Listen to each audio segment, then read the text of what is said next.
I'm just saying. Mark your calendar, June the 18th, 2022, a day of national political action. The Mass Poor Peoples and Low-Wage Workers Assembly and Moral March on Washington. I call it the People's March. The march is an alliance of organizations and leaders led by Reverend William Barber and Liz Theo Harris of the Poor People's Campaign. The People's March on June the 18th is one of many events helping to remind people that their voice and their votes matter. And it is the only way to save America from the autocratic, fascist, white supremacist governance that is currently taking hold and seems to be mainstream across America. Moral Mondays began in North Carolina. It was led by religious progressives in response to the 2012 election that elected a majority-led House, Republican-led House and Senate, and Republican Governor Pat McCrory. Republicans had not controlled the legislative and executive branch since 1870. Folks, elections have consequences. McCrory and his moralist legislative chambers enacted repressive and legislative policies that led to the formation of Moral Monday. The first Moral Monday was April 2013.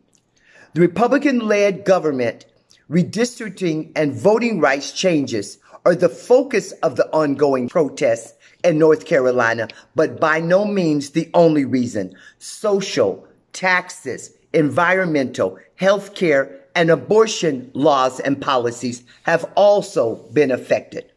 North Carolinian legislature and a governor came into power through the redistricting conducted in 2011 and was used in the 2012 election. Though 51% of North Carolinians chose a Democrat for the U.S. House Representative, Republicans won 9 of the 13 seats. Upon being elected, the Republican-led legislature immediately began repealing, eliminating, and changing election laws. They first put into place a law that required a state ID to vote, repealing same-day voter registration and limited early voting. The Equalized Voter Rights Bill was also passed. This bill punishes or revokes tax credit to parents if their dependent college students register to vote at their university or college address. Folks, this is happening all across America, repressing young people's right to vote. McCrory also signed a bill that ends a program allowing high school students to register to vote before their 18th birthday. You can get a gun when you're 18, but you cannot register to vote. What's wrong with that? I'm just asking. The laws have been challenged, overturned, and upheld due to a vote by the Supreme Court. When the voter registration laws were challenged, Judge Diana Gribben Motz of the 3-judge panel of the United States Court of Appeals for the Fourth Circuit said, the new provisions target African Americans with surgical precision and impose cures for problems that did not exist. Thus, she wrote, the asserted justification cannot and do not conceal the state's true motivation. The Supreme Court's deadlocked 4-4 decision on whether to overturn the decision that the circuit court had made left the repressive voting rights law in place. Again, we are observing a Supreme Court whose homage to special interest groups are ruling. The rules from the Supreme Court are not for what's right, but to further the interests and ideology of the right of the Republican Party. The Republican-led government also weakened environmental regulations, most notably the Dan River coal ash spill. The spill was caused by Duke Energy that spilled 39,000 tons of coal ash into the Dan River. The company pled guilty to criminal negligence, but paid a minimal fine of $5 million, although their revenue for 2014 was $24 billion.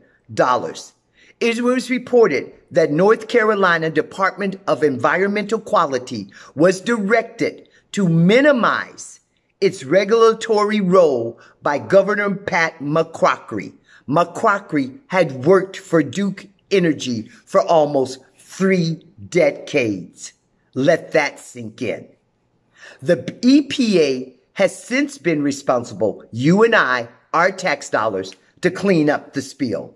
The agencies and commissions that regulated environmental practices have also been replaced by the Republican-led legislature, by friends of McCrory and Republicans holding power in the General Assembly. Social programs were also impacted by the Republican-led legislature. North Carolina was the 8th state to cut unemployment benefits by 35% and reduce the maximum number of weeks of assistance to between 12 to 20 weeks, down from 26. Folks, that one act alone stopped approximately 170,000 North Carolinians from receiving federal emergency benefits, which require a minimum of 26 weeks of state support. What is moral about a government cutting the benefits of the least of their citizens? McCrory also signed a bill that cut out the expanded Medicaid program of the Affordable Care Act, which would have provided health care for 500,000 North Carolinians. Tax changes have given the most significant income tax breaks to the higher income. The legislature also signed and put into place bills that put restrictions on abortion. The bill requires abortion providers to meet the same standards as surgical centers, allows healthcare providers to decline to perform abortions, and stops public health insurance policies for paying for abortions. During his campaign, McCrory said he would not sign new abortion restrictions, but we know politicians are only as good as their word before they're elected. You really see who they are after they take office. But for most of us, that's far too late. The Republican-led legislature also stuck its thumb in the eye of the state's educators. Did you know that North Carolinian teachers earn an average of $9,500 less than public school teachers across America?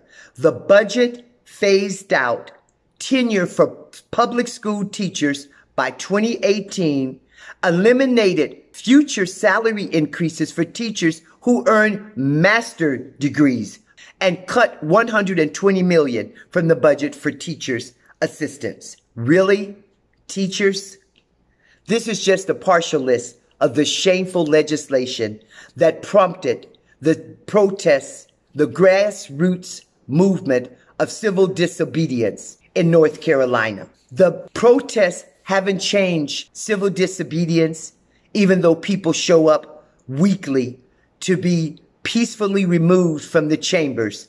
It has not affected the moral or changed the hearts of the power-hungry, power-driven governor, Senate, and House representatives in North Carolina. In order for them to maintain power, the redistricting has to stay in place, and North Carolinians have to be stopped from voting. As long as a majority of the Republican electorate and gerrymandering of the districts continue, nothing in North Carolina or the 49 other states that are redistricting will change the moralist laws and legislation that has taken hold across America. We are in the fight of our lives to feed our families, work at jobs with fair wages, have affordable or universal health care, live without fear of being shot in churches, mosques, cinemas, movie theaters, and our children at schools. We can't win this fight unless we vote. We can't win this fight unless we kick legislatures, politicians, governors, and officials at local, state, and national positions out of office. If we are to win and America is to survive, we have to not only show up on June the 18th. Moral Mondays is one day of the week. The other 6 days are just as important to the people living in North Carolina and across the United States. The 2022 midterm elections and the People's March on Washington, D.C. are just a part of the puzzle to save America. But it can't happen unless we get off our apathy and kick some jackasses and political hacks out of office. I'm just saying.